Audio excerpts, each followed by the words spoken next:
자, 우리 이 시간에 신명기 말씀 같이 함께 교독하도록 그렇게 하겠습니다. 오늘 은혜 받을 말씀 우리 신명기 5장 1절에서 7절까지 말씀입니다. 제가 먼저 봉독합니다. 신명기 5장 1절에서 7절입니다. 모세가 온 이스라엘을 불러 그들에게 이르되 이스라엘아, 오늘 내가 너희의 귀에 말하는 규례와 법도를 듣고 그것을 배우며 지켜 행하라.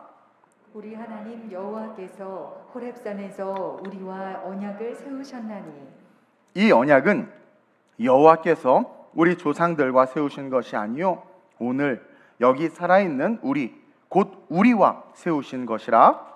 여호와께서 산이 불 가운데서 너희와 대면하여 말씀하시매 그때 너희가 불을 두려워하여 산에 오르지 못하므로 내가 여호와와 너희 중간에 서서 여호와의 말씀을 너희에게 전하였노라. 여호와께서 이르시되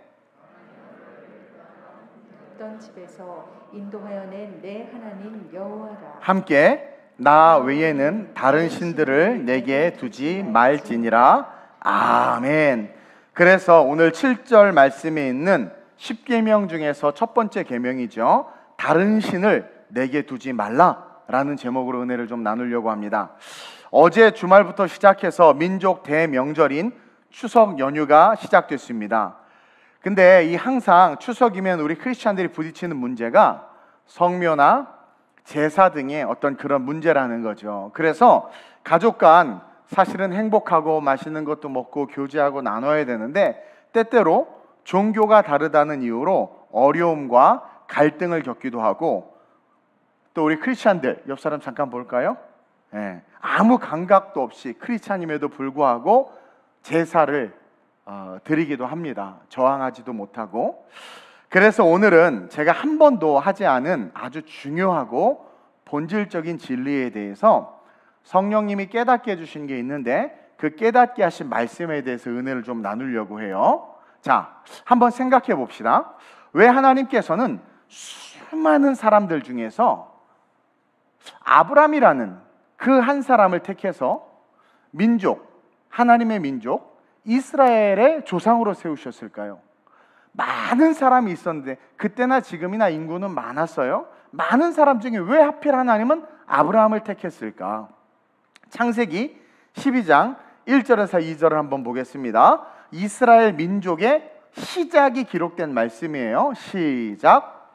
여호와께서 아브라함에게 이르시되 너는 너희 고향과 친척과 아버지의 집을 떠나 내가 내게 보여줄 땅으로 가라. 내가 너로 큰 민족을 이루고 내게 복을 주어 내 이름을 창대하게 하리니 너는 복이 될지라. 자, 하나님께서 아브라함에게 아브라함을 택하신 어떠한 이유나 어떠한 조건도 말하지 않고 그냥 아브라함을 딱 택해가지고 너의 고향 친척과 아버지의 집을 떠나 내가 내게 보여줄 땅으로 가라 해서 아브라함의 그 여정으로 말미암아 어떻게 된 거예요? 이스라엘이라는 민족이 세워졌단 말이에요. 근데 이 아브라함을 왜 도대체 택했을까? 물론 우리가 이제 아는 분들도 있겠지만 아브라함은요 셈의 후손입니다. 그러니까 노아의 세 아들 중에서 가장 큰 축복을 받은 아들이 셈인데 이 셈의 후손에 아브라함이 있는 거예요. 그래가지고 창세기 9장 22절에서 27절 볼까요? 자막이 준비 안 돼 있나? 자, 시작. 가나안의 아버지 함이 그의 아버지의 하체를 보고 밖으로 나가서 그의 두 형제에게 알리매 셈과 야벳이 옷을 가져다가 자기들의 어깨에 메고 뒷걸음쳐 들어가서 그들의 아버지의 하체를 덮었으며 그들이 얼굴을 돌이키고 그들의 아버지의 하체를 보지 아니하였더라. 자, 잠깐. 이제 노아 홍수 이후에 육지에 다다라서 노아와 그 자녀들이 이제 다시 인류의 번성이 시작되고 있었어요. 아브라함이 농사를 짓고 포도로 말미암아 포도주를 마시고 이제 취한 거죠. 그래서 잠깐 잠들어 있는데 홀딱 벗고 열이 나니까 홀딱 벗고 누워 있었나 봐요.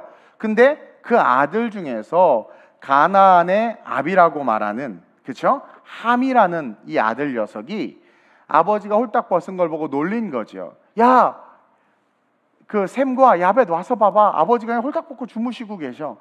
그걸 보자마자 차라리 함이 몰래 조용히 아버지의 그 몸을 덮어줬으면 아무 문제가 안 됐을 텐데, 나가서 형제들에게 고할 뿐만 아니라 그 고함의 어투와 언어 속에 뭐예요?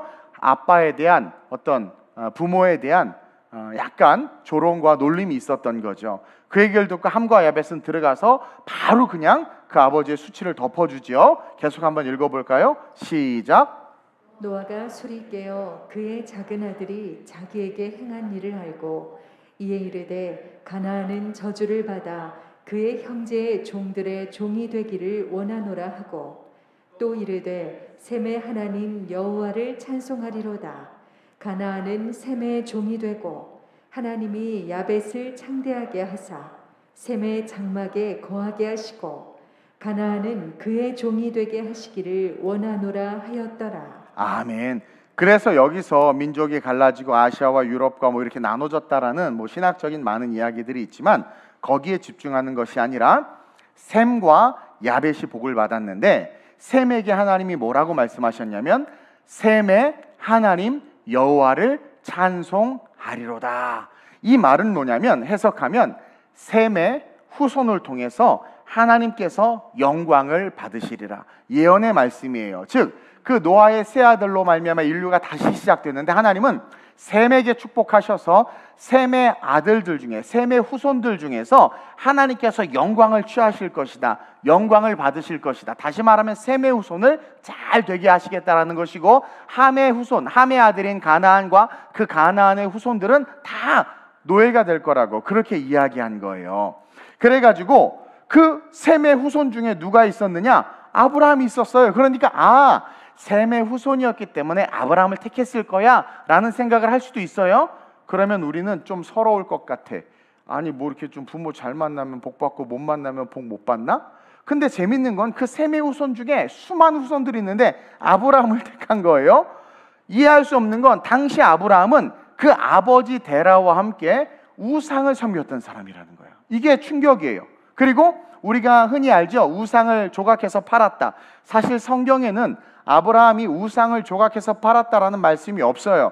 이것은 그 이스라엘의 전승과 그 다음에 유추되는 말씀을 통해서 그렇게 우리가 이야기하지, 정확한 표현은 데라와 함께 당시는 유대는요 아버지의 직업을 아들이 이어갑니다. 그래서 아버지 데라가 우상을 섬기는 일을 했고, 당시에 우상을 섬기는 자들은 다양한 우상들을 깎아 팔았단 말이에요. 그러니까 당연히 아브라함 역시 우상을 섬기고 우상을 깎아 팔았어요. 또 성경도 그렇게 기록하고 있죠. 여호수아 24장 2절 3절입니다. 시작. 여호수아가 모든 백성에게 이르되 이스라엘의 하나님 여호와께서 이같이 말씀하시기를 옛적에 너희의 조상들 곧 아브라함의 아버지 나홀의 아버지 데라가 강 저쪽에 거주하여 다른 신들을 섬겼으나. 아멘. 성경, 제가 이렇게 뭔가 얘기하고 말씀 구절을 드는 것은 분명히 말씀의 근거에서 이야기하고 있음을 여러분들에게 알려드리는 거예요. 아브라함의 아버지 나홀의 아버지 데라가 강 저쪽에 거주하여 다른 신들을 섬겼다. 셈의 후손은 복을 받도록 하나님 앞에 그렇게 예언받고 그 축복의 자손인데, 셈의 후손들 중에 많은 사람들이 있었지만 그 중에 왜 하필이면 하나님은 그러면 하나님을 잘 섬기고 신앙생활 잘하는, 하나님의 이름을 기억하고 하나님을 버리지 않은 자녀 중에 하나를 택해서 이스라엘 민족을 만들어야 되는데, 이상하게 우상을 섬기는, 그렇죠? 이 데라와 그 아들이었던 아브라함을 택했단 말이에요. 그렇죠? 그래서 내가 너희의 조상 아브라함을 강 저쪽에서 끌어내어 가나안 온 땅에 두루 행하게 하고 그의 씨를 번성하게 하려고 그에게 이삭을 줬다는 거예요. 우상을 섬겼던 아브라함에게. 아까도 말했지만 당시 문화는 가업으로 아버지의 일을 아들이 물려받아야 했어요. 그래서 전승과 구전들의 이야기를 통해서 아브라함이 우상을 조각해서 팔았다, 그렇게 이야기하는 겁니다. 그러니까 보세요. 사실 거룩한 하나님의 입장에서는 아브라함이 조건이 될까요? 안 될까요? 안 돼요. 하나님, 나 여호와는 거룩하니 너희는 거룩하라고 계명을 주신 하나님인데, 이 아브라함을 택했다라는 것 자체가 우리가 이해할 수 없는 거예요. 괜찮은 후손들도 많았을 텐데, 괜찮은 직업을 가진 셈의 후손들이 있었을 텐데, 성품이나 신앙이 좋은 사람을 택하지 않고 왜 우상을 섬겼던 아브라함을 택했을까? 제가 추석 연휴를 놓고 묵상하는 가운데 하나님이 새로운 놀라운 깨달음을 주셨어요. 왜 그랬을까? 먼저는요, 셈에게 주신 축복이 멈춰지는 것이 아니라 그 자녀가 우상을 섬기기도 하고 악한 길로 돌이켜 행할지라도 하나님의 말씀, 제가 설교했죠. 하나님의 말씀을 하나님 시건하는 분이 아니고 푸른 마루 꽃이 지나 주의 말씀은 영영이 선다고. 그래서 셈에게 주신 축복이 멈춰지는 것이 아니라 선포된 말씀대로 이루어 주신다라는 것을 우리에게 보여주는 거예요. 그러니까 은혜는 누구에게나 있다라는 거죠. 은혜는 이것이 우리에게 위로가 됩니다. 그리고 동시에 우상을 섬기는 일에 대해서 우리가 뭔가를 알길 원하셨어요. 하나님이 우상을 섬기는 일에 대해서 이 아브라함을 택함으로 말미암아 우리에게, 오늘을 사는 우리에게, 이 말씀을 읽는 우리에게 뭔가 알게 하고 싶으셨던 거예요. 우상을 섬기는 일이 얼마나 어리석고 바보 같은 일인지를 알려주시기 위해서 우리에게 그것을 이해하게 하기 위해서 아브라함을 택하신 거예요. 오늘 본문 보면 10계명에서 제1계명으로 주신 계명이 뭡니까? 본문 7절에 나와 있죠? 다 같이 시작. 나 외에는 다른 신들을 내게 두지 말지니라. 아멘. 여기서 첫째로 다 같이 시작. 세상에 다른 신들이 없다는 것을 가르쳐주고 있음을 배워야 합니다. 나 외에는 다른 신들을, 복수를 썼죠. 다른 신들을 내게 두지 말지니라 라는 말씀. 그리고 그 다른 신들을 섬겼던 아브라함을 택하신, 저 옛날에 아브라함을 택하신 그 하나님, 이것을 통해서 우리가 깨닫길 원하시는 하나님의 메시지가 뭐냐면 세상에 다른 신들은 없다라는 거예요. 여러분, 온 우주 만물 가운데 신은 오직 삼위일체 하나님 한 분뿐이라는 겁니다. 물론 이것을 믿는 분들도 계시지만 우리는 무의식 가운데 신들이 있다라는 착각을 하고 있고 신들이 있다라는 무의식 속에 믿음이 있어요. 근데 여러분 분명히 기억해야 되는 것은 온 우주 만물 중에 신은 삼위일체 하나님 한 분밖에 없다라는 거예요. 그리고 다른 신이라는 것은 아예 존재하지 않아요. 그걸 이야기할 겁니다. 하나님은요, 다른 신을 창조하지 않으셨고 성경 어디에도 신을 창조했다거나 신이 있다라는 말이 없어요. 그러니까 뭐 애굽의 신 바로 그들 스스로가 신이라고 부르고 몰렉을 섬기고 뭐 하면서 얘기했지, 하나님의 말씀으로 하나님의 입으로 신에 대한 이야기를 하지 않았단 말이에요. 성경에 등장하는 바알이나 아세라나 몰록이나 등등 모든 신은 말도 못해요. 능력도 없어요. 그리고 하나님에 의해서 다 깨졌죠.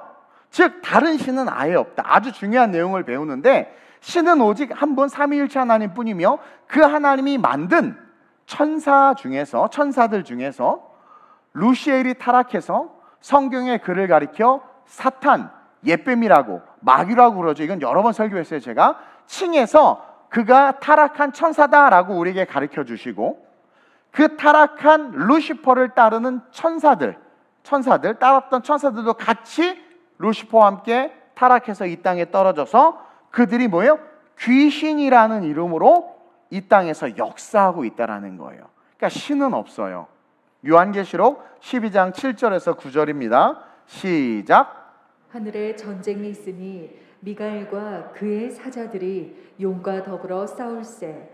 용과 그의 사자들도 싸우나 이기지 못하여 다시 하늘에서 그들이 있을 곳을 얻지 못한 천사들의 이야기예요. 용과 그의 사자들, 따르는 귀신들이죠. 계속 큰 용이 내쫓기니 옅뱀 곧 마귀라고도 하고 사탄이라고도 하며 온 천하를 꿰는 자라. 그가 땅으로 내쫓기니 그의 사자들도 그와 함께 내쫓기니라. 이게 모든 거예요.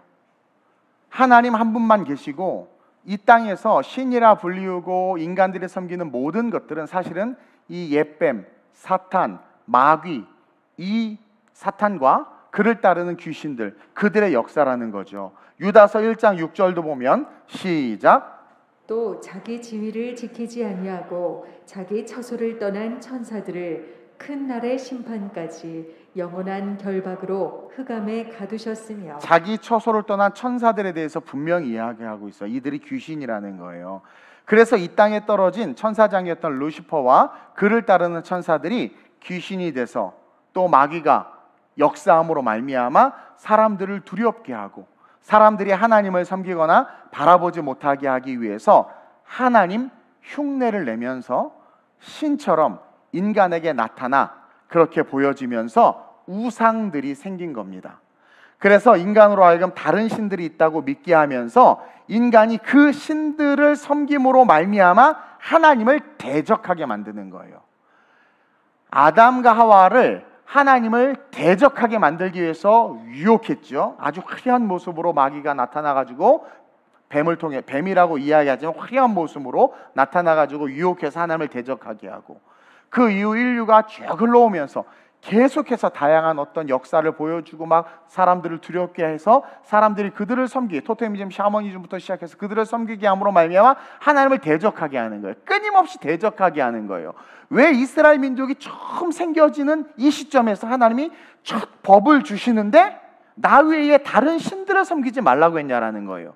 그리고 그 지금 이스라엘 민족이 출애굽해서 광야를 걸어가는데 이 이스라엘 민족이 시작되는 시작점이 우상을 섬기던 아브라함이란 말이에요. 그러면서 하나님이 뭘 깨닫게 하는 거예요? 셈에게 주셨던 축복, 하나님의 축복은 우리가 연약하고 쓰러지고 곁길로 행할지라도 소멸되지 않는다.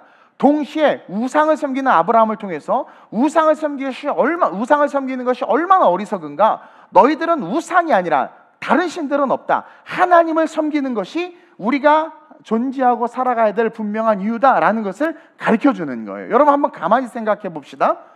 신들이라고 불리우는 것들을 한번 생각해 보세요.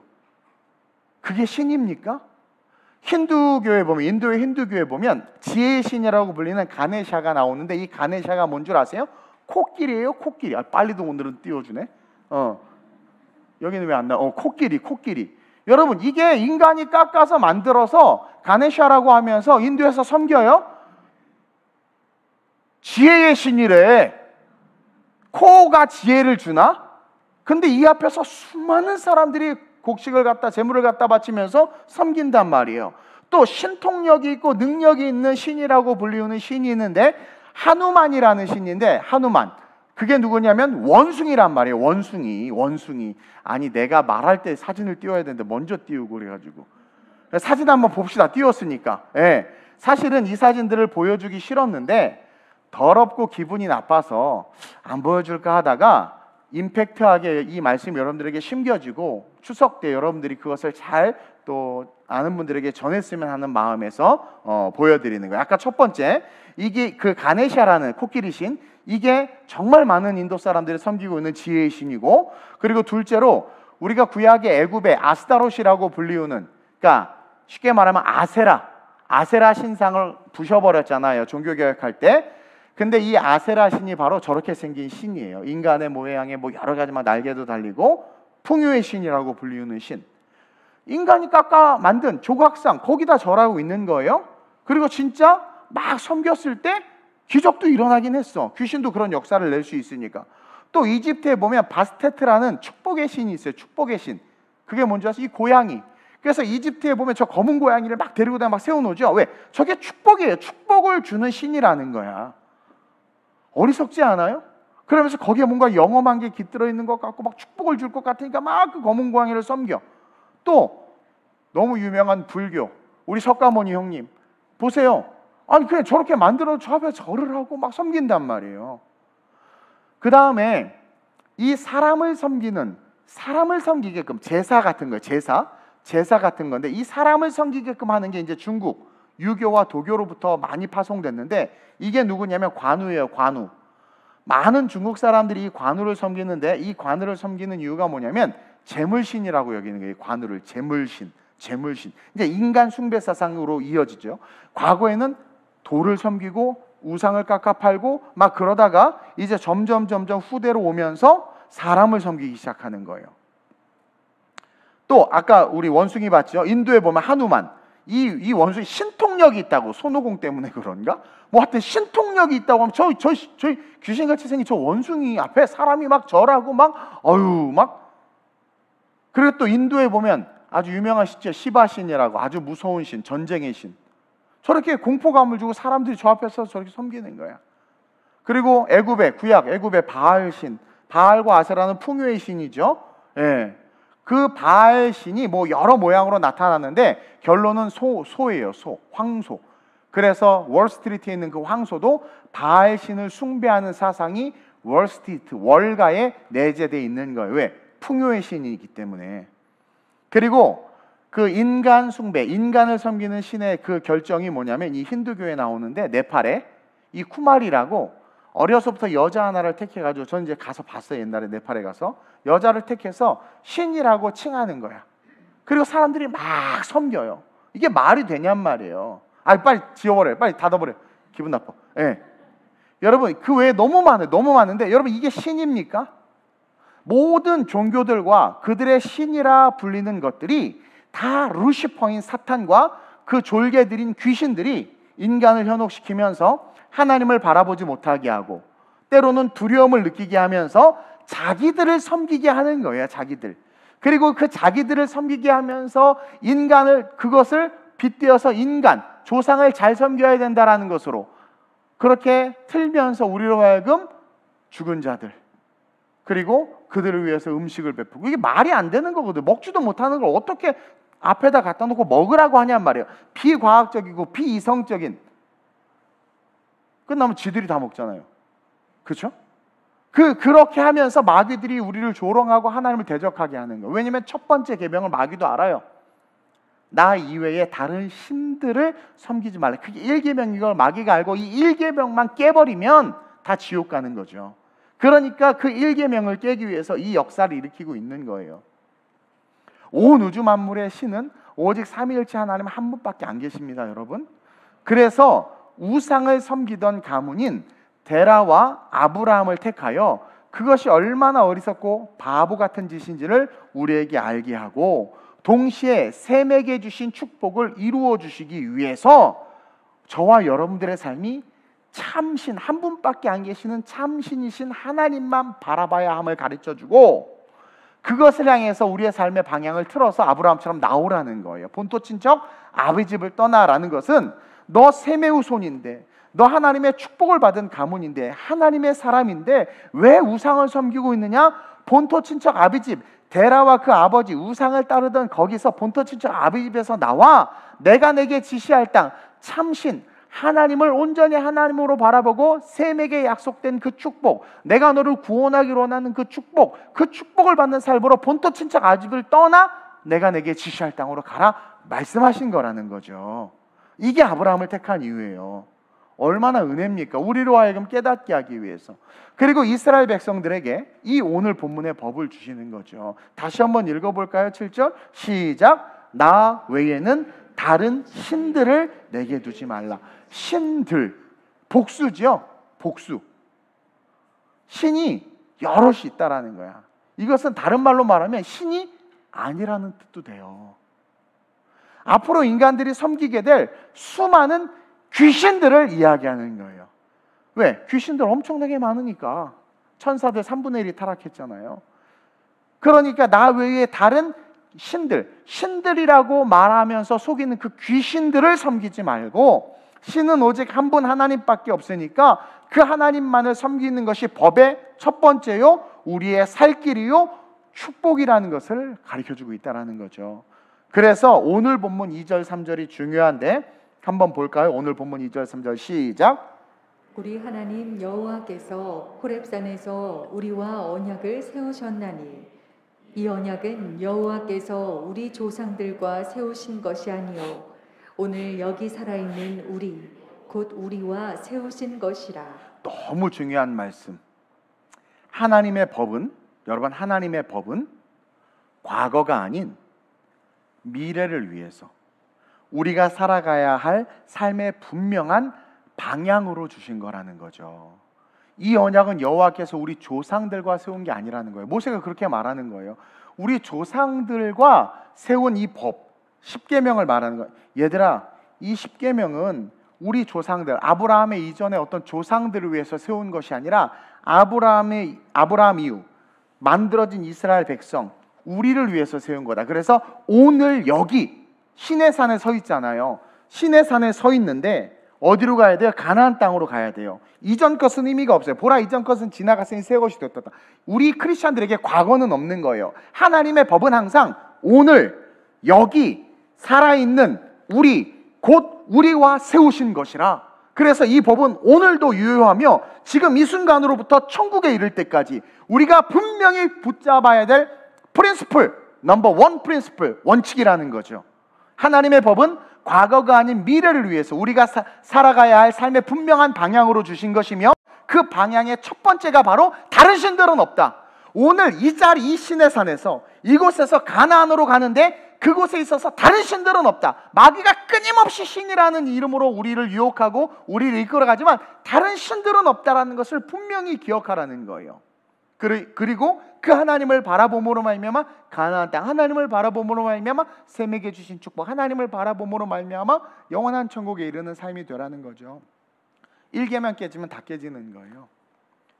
조상을 숭배하는 제사는 유교와 불교를 비롯해 모든 종교 속에 다 들어있어요. 이는 죄책감을 통해서 귀신을 섬기게 하는 마귀의 올무예요.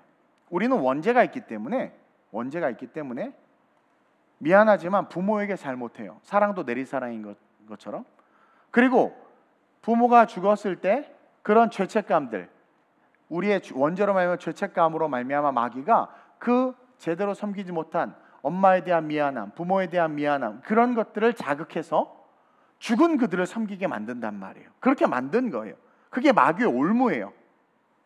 제가 예전에 추석 때 했던 설교들을 쭉 찾아서 보면 그런 이야기들을 여러 했어요. 다시 한번 들어보시길 바랍니다. 그래서 중요한 것이 뭐냐면, 마귀는 바로 이 첫 번째 법을 어기게 함으로 아무리 다른 법을 잘 지킬지라도 결국 인간으로 하여금 마귀와 사탄을 섬기게 말이에요. 이미 마귀와 사탄을 섬긴 상태에서 살인하지 않고, 마귀와 사탄을 섬긴 상태에서 내 이웃의 것을 탐하지 않고 뭐 착하고 온전하게 살면 그게 무슨 의미가 있냔 말이에요.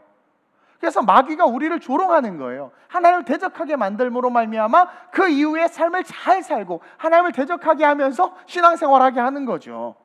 전통이다, 문화다 그러면서.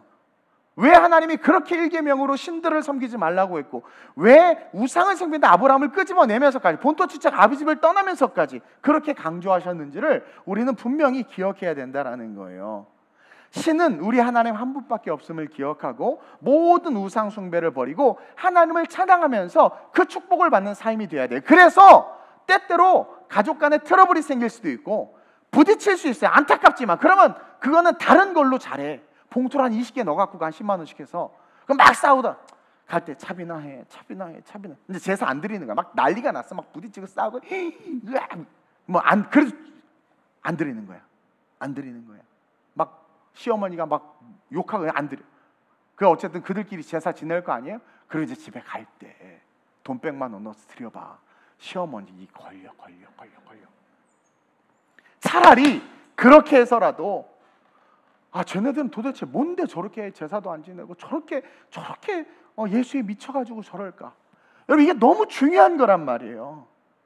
그냥 부지불식간에 그냥 그렇게 하는 것들이, 그러니까 믿지 않는 자들과 그런 사람들은 괜찮아요. 어차피 그냥 다 그렇게 있으니까 뭐 어쩔 수 없어. 나중에 우리가 기도를 건져내야 되지. 그러나 믿는 우리까지도 왜 거기에 순복해서 넘어가서 제사를 드리냔 말이에요. 봉투 준비해서 가세요. 그래가지고 제사는 오늘부터 여러분들이 분명하게 끊었으면 좋겠습니다.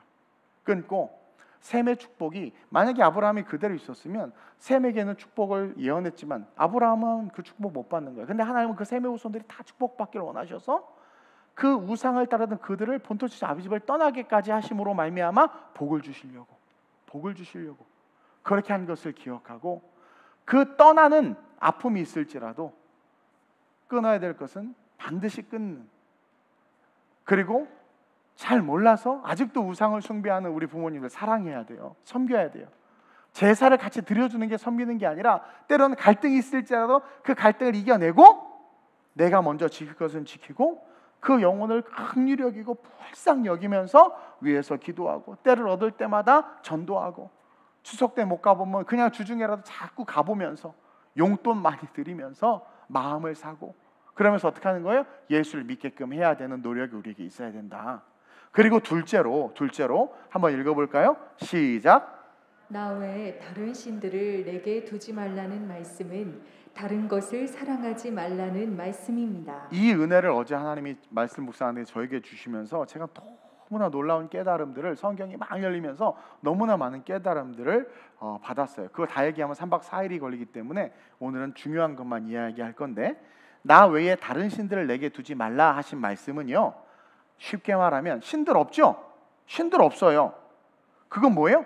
나 외에 다른 것을 사랑하지 말라. 이게 첫 번째 계명이라는 거예요. 진짜 다른 신들이 있다면 이렇게 말씀하시지 않았을 거야. 다른 신들이 없는 거예요.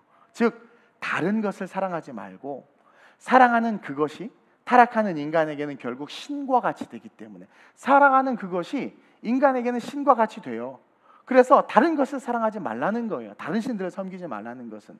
여러분 생각해 봅시다. 우리가 우상을 섬기는 것은요, 재물이나 권력이나 건강이나 장수나 뭔가 우리가 원하고 바라는 것들이 있기 때문에 우상을 섬기는 거예요. 교회를 다니면서도 점을 보는 이유가 뭐겠어요? 신앙생활을 하면서도 부족을 갖고 다니는 이유가 뭐겠어요? 뭔가 바라는 것이 있는 거예요. 하나님은 잘 안 들어주는 것 같으니까, 바라는 것이 있으니까. 다시 말하면 우리가 사랑하는 것이 있는 거예요.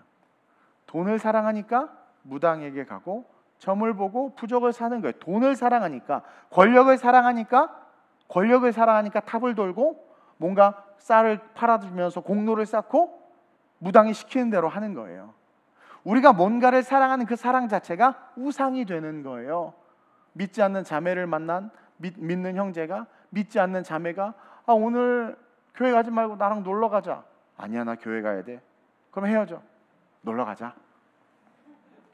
그 여자를 더 사랑하는 거죠. 뭔가를 얻기 위해 내가 더 사랑하는 것이 있는 거예요. 그러니까 뭔가를 사랑하는 그 사랑 자체가 우상인 걸 하나님께서 아시고 나 외에 다른 것들을 사랑하지 말라라는 말씀을 주신 겁니다. 마태복음 6장 24절이에요. 시작. 한 사람이 두 주인을 섬기지 못할 것이니 혹 이를 미워하고 저를 사랑하거나. 사랑이라는 말을 해. 주인과 사랑이 지금 일치되고 있죠. 계속. 혹 이를 중히 여기고 저를 경히 여김이라.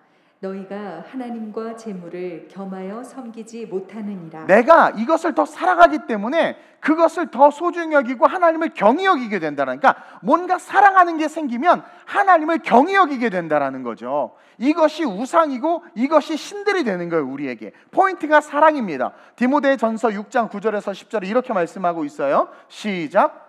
부하려 하는 자들은 시험과 올무와 여러 가지 어리석고 해로운 욕심에 떨어지는. 부하려고 하는 자들의 뜻은 뭐냐면, 물질을 사랑하는 자들에게는 시험과 올무와 여러 가지 어리석고 해로운 욕심에 떨어진다고 말해요. 계속.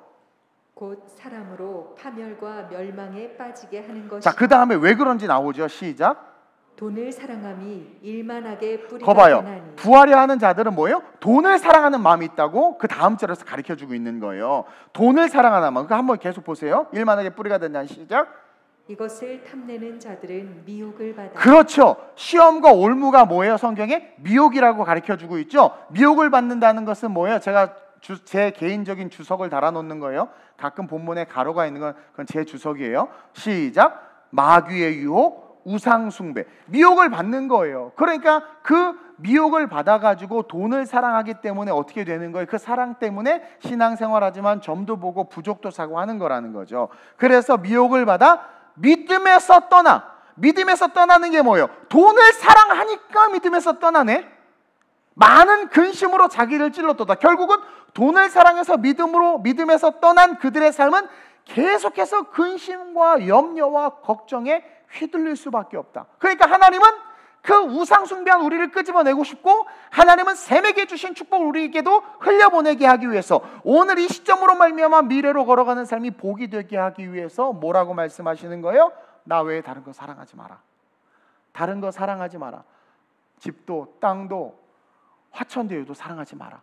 뭐라고 말하는가? 하나님께서 그냥 하나님만 사랑해라. 왜? 그 안에 모든 것이 있다라는 거예요. 아까도 잠깐 이야기했지만 청년들, 제가 청년 사역을 오래 했잖아요. 청년들을 보면 참 신기하게 자매들은 잘 안 그래. 근데 이상하게 형제들 문제야. 그러니까 하여튼 남자가 문제야. 남자가. 저도 남자지만 죄송해요. 남자가 문제야. 이상하게 형제들이 연애를 하면 신앙이 떨어져. 자매들은 더 뜨거워져. 기도하고 막. 이게 뭐냐면 하나님보다 그 자매를 더 사랑하는 거죠. 그래서 자매들은요 알차가지고요 형제들을 끌어와요. 신앙의 자매들은 봐봐 우리 다 끌어와, 다 끌어. 심지어 교회 다니는 형제들도 우리 교회를 끌어와, 막 끌어와. 형제는 형제로서 자매를 끌어오고요, 자매는 자매로 또 형제를 끌어와. 할렐루야. 예, 끌어와야 돼. 근데요 이상하게 이 형제들은요 연애를 하다 보면 이 허벌레해가지고 세상 여자들을 그냥 따라가는 거죠. 세상으로 나가요.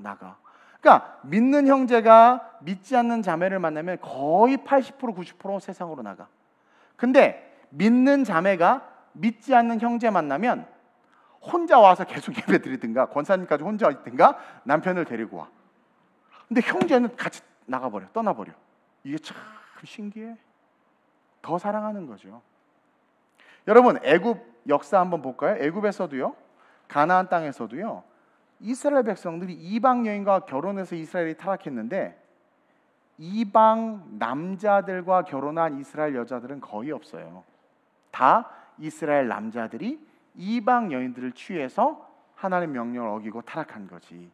아합도 보세요. 왕이잖아. 이스라엘 왕. 그럼 본이 돼야 되는데 아니 얼마나 많은 여인들과 결혼할 수 있고 아내를 삼을 수 있어요? 근데도 불구하고 어떤 여인, 가장 사랑하는 여인이 누구였어요? 와, 세상에 바알신의 제사장, 바알신을 섬기는 제사장의 딸에게 콩깍지가 씌어가지고, 그쵸? 그 딸과 결혼해가지고 그 바알과 아세라 선지자 800명 이상, 850명을 이스라엘 하나님의 땅으로 데리고 들어와서 거기다가 신전도 지어주고, 그리고 이스라엘 민족으로 하여금 바알과 아세라를 섬기게끔 해버린 거예요. 남자가 문제예요. 죄송해요. 근데 포인트가 뭔 줄 아세요? 사랑이라는 거죠. 사랑. 포인트가 뭐예요? 물질이라는 거죠. 물질. 돈 사랑해 보세요. 주일 쉽게 범해요. 주일날 돈 100만 원 준다고 오라고 그래봐요. 여러분 갈등 안 하겠어요? 저는 안 해요. 물론 목사니까 하면 안 되겠지. 성도들도 마찬가지. 왜 그런 거는 평가를 따로 해? 목사니까 이래야 되고 평신도는 다른 건 막 같이 막 구별하면서. 그러니까 돈을 사랑하면 너 안식일을 거룩히 지키라는 그 말씀을 너무 우습게 여기고 자유주의 신학의 문제죠. 다 아셔. 하나님 내 마음에 신앙이 있으면 돼. 술, 담배 이빠이 하면서도 하나님 다 아셔. 이해하셔. 이미 양심에 처음에 분명히 사이렌이 울려.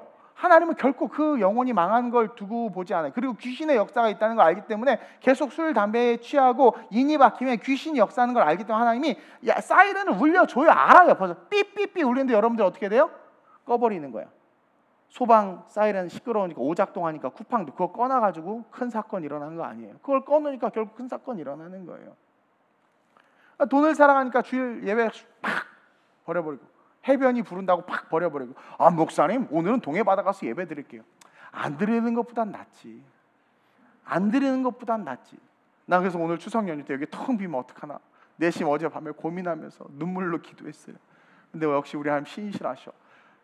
갈 데가 없어서 그랬는지 아니면 뭐 코로나 때문에 그랬는지 모르겠지만 어쨌든, 그러니까 나 외에 다른 신을 내게 두지 말라고 하신 그 말씀은 사랑하는 동훈아, 하나님보다 더 사랑하는 것을 두지 마라.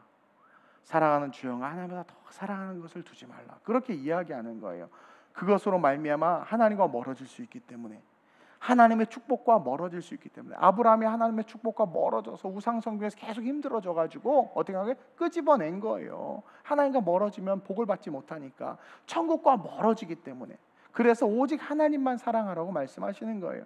그리고 그 하나님이 오죽하면 자신을 사랑이라고 표현했어. 너 그렇게 사랑 타령하니? 내가 사랑이야. 그럼 자기가 사랑이라고 표현하시는 거예요. 그러면서 나는 사랑으로서의 하나님이다라고 말씀하시고 우리를 죽기까지 사랑한 이 사랑이 진짜 러브, 사랑이다 가르쳐주는 거죠. 아가페. 요한 1서 4장 16절입니다. 시작. 하나님이 우리를 사랑하시는 사랑을 우리가 알고 믿었노니 하나님은 사랑이시라. 사랑 안에 거하는 자는 하나님 안에 거하고 하나님도 그의 안에 거하시느니라. 네가 사랑하는 그 돈 너 구원 못해. 네가 사랑하는 그 여자 구원 못해. 네가 사랑하는 그 권력 구원 못해. 그거는 사랑이 아니란다 얘들아. 그 여자를 사랑하는 그 마음에 그 사랑은 사랑이 아니야. 돈을 사랑하는 그것은 사랑이 아니야. 권력을 사랑한다고 말하는 그 사랑은 사랑이 아니야. 사랑은 나야. 나야. 사랑이 뭔 줄 아니? 너 때문에 죽을 수 있는 거. 사랑이 뭔 줄 아니? 너를 위해서 모든 것을 버릴 수 있는 거. 이게 사랑이야. 내가 사랑이야. 나를 사랑해야 돼. 나에게 와. 그렇게 말씀하시는 게 우리 하나님이라는 거예요. 그래서 사랑 안에 거하는 자는 하나님 안에 거하는 거예요. 그러니까 그 사랑이 뭡니까? 나를 위해서 죽으실 수 있는, 나를 구원하기 위해서 모든 것을 버릴 수 있는 그 존재 자체가 사랑이라는 거예요. 어떤 신이 인간을 위해서 죽어요? 인간이 그 신에게 나가야지. 원숭이에게 나가야 되고, 부처에게 나가서 탑 돌아야 되고, 그쵸 뭐예요? 코끼리에게 나가서 코 닦아줘야 되고 그래요. 근데 어떤 신이 와가지고 너를 위해서 죽니? 사랑은 바로 이거야. 내 안에 거해야 돼. 내 안에 거해야 돼. 그러면 모든 것이 너에게 있어. 사랑 안에 거하는 자는 하나님 안에 거하고, 그거예요. 그 사랑을 알고 그 안에 거하면 그것이 하나님 안에 거하는 것이고, 하나님도 그의 안에 거하시느니라. 저와 내가 하나가 되는 거죠. 그것이 나 외에 다른 신을 내게 두지 말라. 그래서 정말 하나님의 그 십자가의 사랑을 알고 하나님을 사랑하면 절대로 일간 스포츠에 오늘의 운세 따위 안 보고, 주일 돈 몇 푼 팔아버리지 않고, 가족들과 시어머니와 시아버지 대척점이 있어도 절대로 제사하지 않고, 내 새끼들 절대로 어머님 자식 아니라 내 자식이에요 그러면서 제사 안 드리고 구별되게 하고, 맞아도 내가 맞고, 봉투 드리라고 했어요. 갈 때 꼭. 그리고 봉투 드리고, 그러면서 지킬 수 있는, 왜? 하나님을 사랑하기 때문에. 그러니까 하나님을 사랑하기 때문에, 그 하나님을 알고 그분에게 붙잡힌 바 될 때 시련과 역경이 없을 수는 없지만 우리 하나님은 반드시 끝을 아름답게 하신다. 그런 투쟁과 피 흘리기까지의 싸움이 있을 때 믿지 않는 시어머니 시아버지들이 예수 믿게 되는 역사가 있는 거예요. 왜? 그것이 기독교의 영성이기 때문에. 그래서 나 외에 다른 신을 내게 두지 않는다는 말씀을 지키는 것은 하나님만 사랑하라 라는 거예요. 그러면서 마지막으로 시작. 우리는 이것을 배우고 지켜야 합니다. 자, 오늘 설교를 통해서 이제 배웠어요. 이제 우리는 무엇을 해야 됩니까? 이것을 지켜야 됩니다. 그래야 오늘의 삶과 내일의 삶에서 따라합시다. 인도함을 받을 수 있다. 오늘 본문 1절이에요. 같이 함께 읽겠습니다. 시작. 모세가 온 이스라엘을 불러 그들에게 이르되, 이스라엘아, 오늘 내가 너희의 귀에 말하는 규례와 법도를 듣고 그것을 배우며 지켜 행하라라고 서두에 딱 던져 놓으셨어. 너희 귀에 말하는 규례와 법도를 듣고, 그 규례와 법도 아직 얘기 안 했어요. 그러면서 그것을 배우고 지키라 해놓고는 그 규례와 법도를 7절부터 쭉 이야기하고 있죠. 십계명.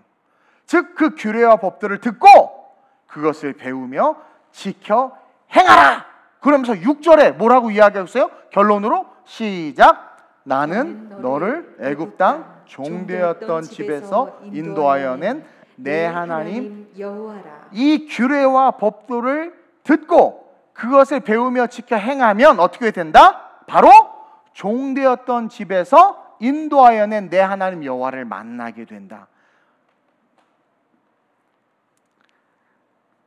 오늘과 내일의 삶에서 우리는 걸어오는 삶 속에 계속 쓰러지고 넘어져요. 그러나 이 규례와 법들을 듣고 지켜 배우고 행하기 시작하는 그 순간부터 이제 우리를 건져내시는 하나님, 여러분들의 질병과 고통과 가난 속에서 건져내신 하나님, 애굽 땅 종되었던 집에서 인도하여 낸 여호와라 하셨죠. 그것처럼 우리가 어떠한 애굽에 있을지라도 어떻게 되는 거예요? 우리는 건짐과 인도함을 받게 된다.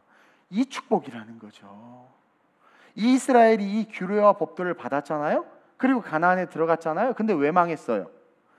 아니, 규례와 법도를 받았어요. 십계명을 받았어요. 가나안 들어가기 전에. 그리고 가나안 땅 다 이기고 들어갔어요. 그럼 그 규례와 법도를 지켜 행했으면 어떻게 됐겠어요? 다시는 애굽에 종살이 하지도 않고. 왜? 규례와 법도를 지키면 어디 끌려 들어가지 않아요. 복을 받아요. 근데 왜 그들이 망했어요? 바로 이 규례와 법도를 배우지 않았고 가르치지 않았고 지키지 않은 거예요. 그래서 어떤 결과가 나온 거예요? 애굽에서 나왔지만 다시 바벨론과 아수르에 들어가 버렸어. 내가 과거에 막 찌든 삶에서 예수 믿고 전도해서 신앙생활에서 나왔는데 그 신앙생활 할렐루야 하다가 놀렐루야가 되면서 신앙과 멀어지니까 다시 또 다른 것에, 옛날에는 도박에 중독해서 건진받았다가 이제는 알코올에 중독으로 갔다가 건진받았다가 타바코에 중독으로 갔다가 건진받았다가 이제 그러니까 계속해서 뭔가 마귀가 우리를 올무로 계속 끌고 간단 말이에요. 그러나 규례와 법도를 지켜 행하면, 다시 말해서 하나님만 사랑하면, 우상 숭배하지 않으면 어떻게 돼요? 내가 어디에 묶였다 한다 할지라도 건진받고, 또 묶였다 한다 한다라도 건진받고. 근데 이것을 계속 지키면 어떻게 되는 거예요? 절대 묶임당하지 않는다. 절대 묶임당하지 않는다.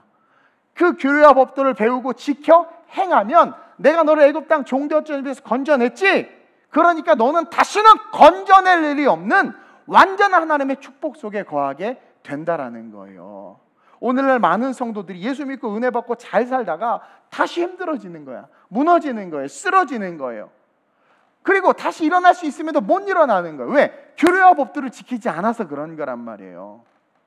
그래서 다시는 그러지 말고 우리 성도들 이 규례와 법도를 잘 지켜 행해서 주님 다시 오시는 그날까지, 그렇죠? 승리하길. 근데 승리 못할 걸 하시고 또 우리 주님이 뭘 주셨어요? 홀리 스피릿, 성령님까지 주신 거예요. 그래서 성령님까지 그것을 규례와 법들을 배워서 지켜 갈 수 있도록.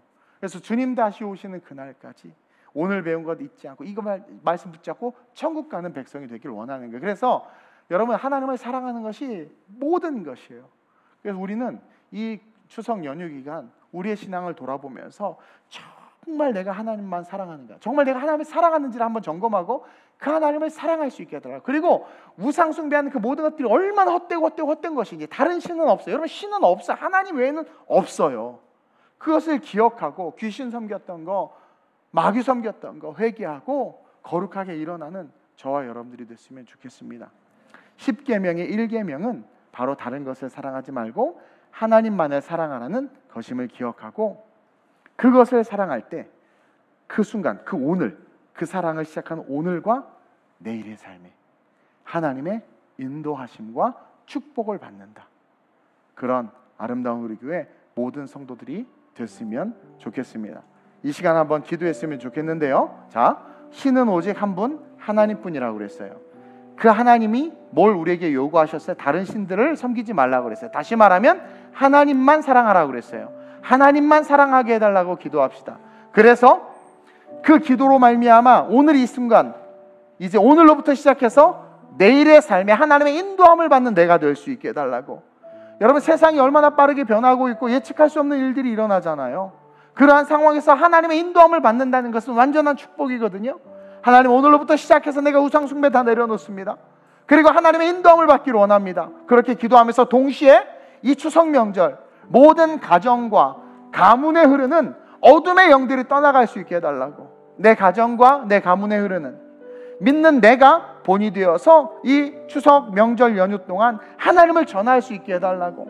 하나님을 가장 사랑함으로 말미암아 모든 가족이 구원받는 축복이 나로 말미암아 시작될 수 있게 해달라고 우리 시간 간절하게 다 같이 주님을 세 번 부르고 합심으로 전심으로 기도합니다. 주여 주여 주여.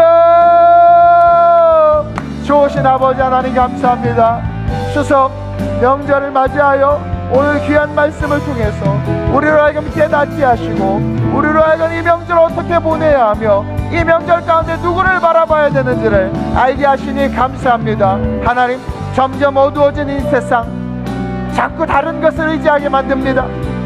하나님을 붙잡는 것이 어리석게 느껴지고, 세상은 그 하나님은 잠시 제쳐두고 열심히 살아야 한다, 또 이러한 삶을 살아야 한다라고 잘못된 길들을 제시해주고 있습니다. 또 삶이 어려워지다 보니 사람들은 하나님이 아니라 우상을 찾고 우상을 섬기고 점을 보고, 또 복받기 위해서 조상을 섬긴다는 명목으로 그렇게 마귀에게 속아 귀신을 섬기는 어처구니 없는 삶을 지금 살아가고 있습니다.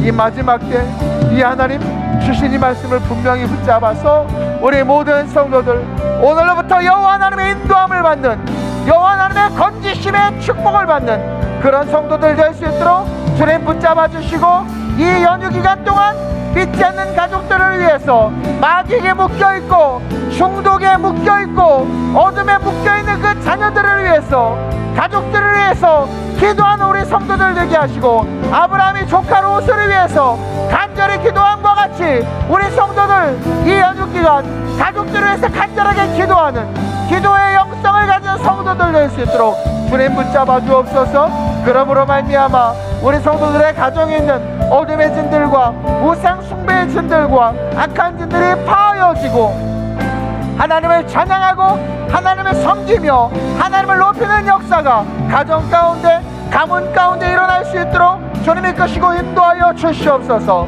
절대로 우상 숭배하지 말게 하시고 귀신을 숭배하는 것임을 배웠사오니 하나님만을 바라보고 너는 나 외에 다른 신들을 두지 말라 하심과 같이, 다른 것들을 사랑하지 말라 하심과 같이 하나님을 사랑하는, 하나님만 사랑하는 결단하는 우리 성도들 되게 하여 주옵소서. 그래서 영원한 천국을 바라보며 그 천국 백성다운 삶을 살아가는 주님의 축복의 자녀를 되게 하시고 그 축복을 누리는 그 모습이 세상에 보여져 많은 사람들이 하나님을 알고 하나님에게로 나오는 기적이 있게 하여 주시옵소서. 우리를 사용하시고 우리를 통하여 주님의 나라와 주님의 영광이 드러나게 하여 주옵소서. 내가 나사렛 예수의 이름으로 명하노니 아름다운 우리의 모든 성도들의 삶에 하나님의 영광과 하나님의 축복과 기적이 있을지어다. 좋으신 아버지 하나님, 노아의 홍수로 온 인류를 멸하시고 노아로 말미암아 그 자녀들로 다시 한번 민족을 번성케 하신 우리 하나님, 셈을 축복하시고 그 셈의 후손들이 복을 받을 거라 예언하시고 은혜를 베풀었지만 그 후손들 중에서 우상을 숭배하고 다른 길로 가고 있었던 아브라함을 보시고는 그를 택하여 이스라엘 민족을 만드신 그 하나님의 은혜를 오늘 배웠습니다. 하나님은 끝까지 우리를 축복하길 원하시고 다른 길로 걸어가는 우리를 향하여 우상을 숭배하는 아브라함을 통해서 우상은 없다, 다른 신들은 없다, 하나님에게로 나오라, 하나님의 백성, 하나님의 나라의 삶을 살아라 말씀하시고 오늘 이 1계명을 통해서 우리가 얼마나 다른 것들을 사랑하는지를 하나님 보게 하심에 감사합니다. 하나님, 귀신은, 마귀는 신들이라는 이름으로 우리로 하여금 하나님을 대적하게 만들었습니다. 1계명을 어기게 만들고 1계명을 어김으로 말미암아 나머지 9가지의 계명이 의미가 없어지게 만들어버렸습니다. 신앙생활을 오래 하고 열심히 신앙생활하지만 정말 내일 주님 오셨을 때 구원받지 못할 사람들이 너무나 많음을 보게 됩니다. 너무나 쉽게 돈 때문에, 환경 핑계 대며 안식일을 범하고 안식일을 지키기 위해서 피 흘리기까지 싸워보지도 않으면서 구원받기만을 원하며 요행을 바라고 내가 즐기고 싶은 것들을 다 즐기면서도 주님의 사랑받기를 원하는 간사하고 이중적인 신앙생활을 하고 있는 우리의 모습을 이 시간 말씀을 통해 드러내셔서 회개합니다. 우리 모든 성도들 불쌍히 여기시고 긍휼히 여기셔서 지금 우리는 애굽에 묶여 있습니다. 중독에 묶여 있고 어둠에 묶여 있고 물질에 묶여 있고 세속에 묶여 있습니다. 근데 하나님 우리를 거기서 건져내기를 원하십니다. 애굽에서 건져낸 여호와 하나님을 말씀하시며 나 여호와는 너희를 애굽 땅에서 건져낸 여호와라, 다른 신들을 내게 두지 말라, 여호와 하나님만을 바라보라.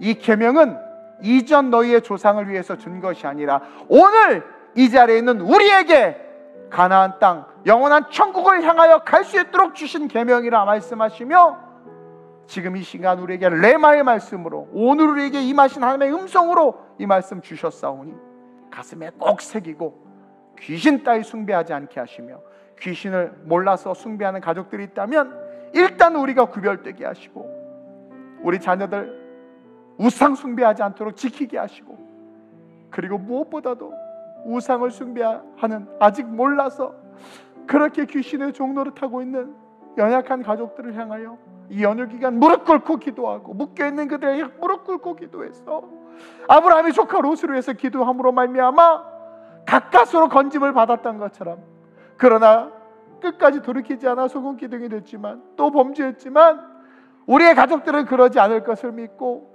모세처럼 중보하고 기도해서 건져내는 역사를 이루는 무릎으로 기도하는 연휴 기간 될 수 있도록 주님께서 이끌어 주시옵소서.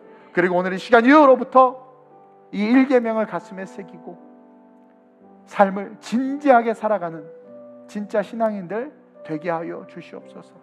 오늘로부터 미래를 향하여 건전해 주시는 축복으로 말미암아 셈에게 약속하셨던 축복이 실제가 되는 그러한 셈의 후손들이 우리이오니 그 축복받는 아름다운 우리의 모든 성도들 되게 하시고, 그러므로 말미암아 마지막 시대의 별과 같이 빛나며 이 땅에 생명을 전하는 주님의 거룩한 사도들 될 수 있도록 아름다운 우리의 모든 성도들 주님께서 축복해 주옵소서.